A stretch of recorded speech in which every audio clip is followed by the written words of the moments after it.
model like this to make that judgment, because I thought, what an amazing judgment it made. Well, And I didn't know if they had some static model to say, okay, let's compare it to this I model. suspect they had some model. It wasn't necessarily this model, but they probably had some model, some criteria that they were doing these rankings on, and how they got all their information, I'm not sure of. One thing that I will say that we use this model for, again, in my work with HP, they're very interested, obviously, in what is Dell doing, what is Cisco doing, what is IBM doing. IBM's got Smarter Planet. Dell's got Dell Earth, and Cisco Human Network. I mean, so what are all these guys doing around sustainability? What are their capabilities? Where are their challenges?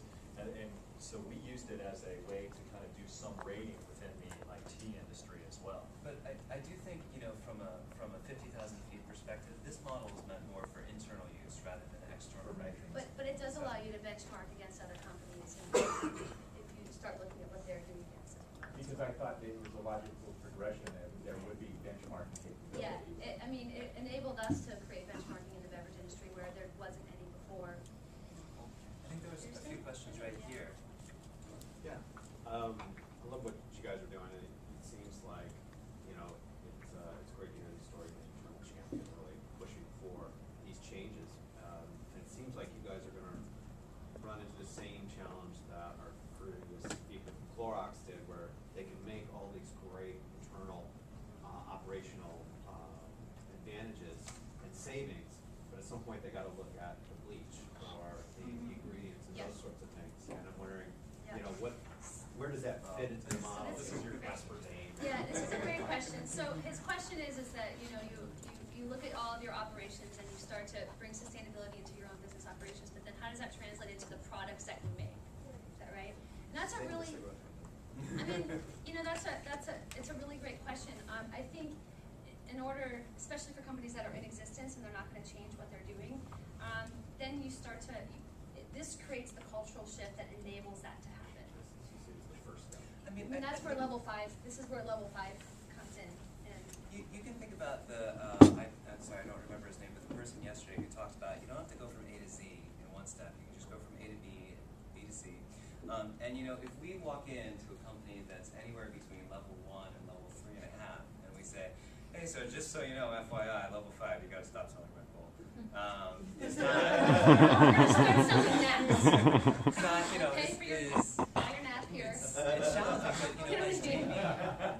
I think as Jamie points out, this is really about creating the right kind of environment for the cultural change, for once the company has been in level 4 for a while, for those conversations to start emerging organically. And yeah, I mean, that's a big problem and issue. I know for all three of us, we're personally passionate and take that kind of view when thinking about a company like Red Bull, but we have to figure out, what's the right way to have that conversation happen in a way that we won't get laughed or yelled at.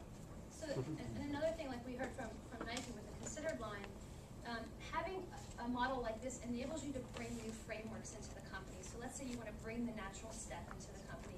If you didn't have a model like this, they'd be like, whoa, natural step, where are we going with this? How are we not going to pull resources out of the ground and then make new products? How can we close the loops? Putting this model in place allows you to bring a framework in that gets people thinking along those lines. Like, how do we never, ever, ever pull another ounce of aluminum out of the ground and make more cans?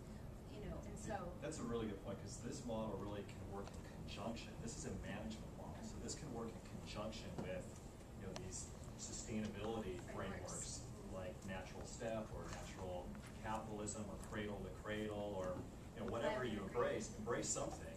Start thinking about your products and services. But this is to say that it's not just looking at your products and services and redesigning them. You've got to overcome the fact that sales guys are motivated to sell boxes or widgets, or marketing people are sending out, they're protecting the brand, whatever they can do to protect the brand, and every group has their own objectives. So you're always going to, how do you knock down those political kinds of barriers? How do you get everyone on this kind of a page? This is really a management model. So let's take one more question and then go to the activity. Can you give advice on if you're presented with the opportunity like you were, where it was like, well, you got 6 months, to basically. I don't know if it was an opportunity or more of a threat. Well, yeah. So you've got, all right, we hear what you're saying, we hear what you want to do. You've got 6 months. Can you give advice of like, where do you start then? I mean, I understand you begin with a model, but also have time for really small baby steps. You've got 6 months Yeah. to make it work. Her question is that you've given 6 months, what do you do? We took an approach of sort of top down, bottom up. Let's tackle a bunch of really easy, low hanging fruit pieces that will be like quick, visible change, get people talking, and would actually save money. So easy, get off bottled water, save $11,000 a year, get a filter, easy, right? Yeah. And then you pick 2 or 3 big wins, and not a million big wins. Just pick a few, saying if you actually invest in this, what are you going to get back in return? So we looked at our fleet. We quickly calculated the carbon footprint of our fleet, and we said if we were to, pull, reduce the miles per gallon, by 12%, what are the annual savings going to be? And in our fleet, that translated to $400,000. It was like, man, no brainer. So you just pick big wins, and you also have to speak to the care of who's making the decision. And in my case, it was the CFO. So I had to pick programs that were going to save money. And it didn't have anything to do with the emissions or caring about the environment. It had to do where can we be more efficient in this company. So you got to figure out who's making the decision, what do they care about, and then find a big win. I wonder, I don't even know if you even want to start bringing in a model when you're, on week 1 of your 6 months do or die, because they're not interested yet in hearing about the natural step or your vision for, the restorative company or whatever. They just said, okay, we've given you a plank to walk yourself off of, and let's see if you've How are you managed to to save not money? do that. And so that's where the early wins, the big wins, the really simple, low-hanging fruit, that's where it is it's non-discretionary at the beginning to show that you have something behind this great vision that you're selling. Yeah. One more question, Sarah. How do you implement the communication throughout the culture? How do you get that to move through the flyers and culture? bathrooms. Because behavior is very hard to change. It's It's really tough. hard. Yeah, it's really hard. I mean, I would, it's, okay, so we do a lot of stuff to try to access employees and engage them just on talking about what they care about. We have an employee engagement program that's on there somewhere on level 3, and there's the communication that Jamie does, and she speaks a lot within the company. But all that is over here, and I think all the sum total of that is still a little bit less valuable than the buy-in and support that she has from her CFO and CEO. It's really great that we're talking to all these people and we're getting a lot of stuff done, and it's great we're getting people involved and excited. But the mileage that she got out of presenting this slide to her CFO to buy in and say, okay, I'm going to go to Austria and talk about how I think this is a good idea, is more at this point. And I think down the line, the employee participation is going to grow in importance. But where Red Bull is now and still operationalizing and getting up towards level 4 is those buy-in of the top people that was critical to move forward. Okay, should we go so into the activity?